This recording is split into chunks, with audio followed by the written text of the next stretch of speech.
আজ 30 বছর পর আমার ছেলের সঙ্গে আজ দেখা করতে যাচ্ছি। আজ খুব খুশি আমি। বাবা তুই কেমন আছিস রে বাবা? তোকে ছাড়া আমি কি করে বাঁচবো? তুই আজকে 30টা বছর কোথায় চলে গেছি, তোকে খুঁজে পাচ্ছি না জানিস। চিন্তায় চিন্তায় আমার সুগার কখনো 1000 কখনো 2000 সুগার হয়ে যাচ্ছে আমার। তুই বাবা বাড়িতে ফিরে চল, বাড়িতে ফিরে চল। বিয়ে দিতে হবে আর 4টা গাড়ি দেখ তোকে বিয়ে দেবো 4 টাকা। আজকে রে আমার খাবার লোক নেই, তুই কত নিবি? কয়েকশো কোটি টাকার মালিক আমি আজকে। এইসবগুলো কে দেখবে? এগুলো সব তো তোর প্রাপ্য। আর তুই কোটিপতির ছেলে হয়ে তুই 2 টাকার ওই গাড়ি সার্ভিসের কাজ করছিস। তোকে বিয়ে দেবো আর বৌমা আজকে নিয়ে আসবো বাড়িতে। আজকে লাইন লাগিয়ে দেবো মেয়েদের, তো যেটা পছন্দ বাবা তুই সেটাই নিবি।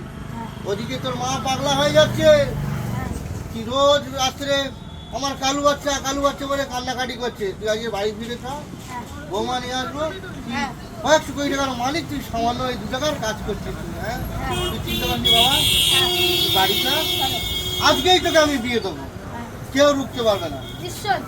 আমি বলছি মানে বাবা, তোর বাবাকে তুই বিশ্বাস করিস না? আজকেই তোকে বিয়ে দেবো। চ বাবা, কারণ তোর বাড়িতে সব বরণ ডালা ফুলের মালা নিয়ে সব রেডি হয়ে গেছে তোকে দেখার জন্যে। গ্রামের তো আমি মোড়ল মশাই, আমি তো মোড়ল মশাই, তুই তো জানিস। সবাই সেই গ্রামের লোক সব ওখানে দাঁড়িয়ে আছে তোকে দেখার জন্য। চ বাবা, আয় বাবা, আজকে খুব খুশি আমি আমার ছেলেটাকে পেয়ে।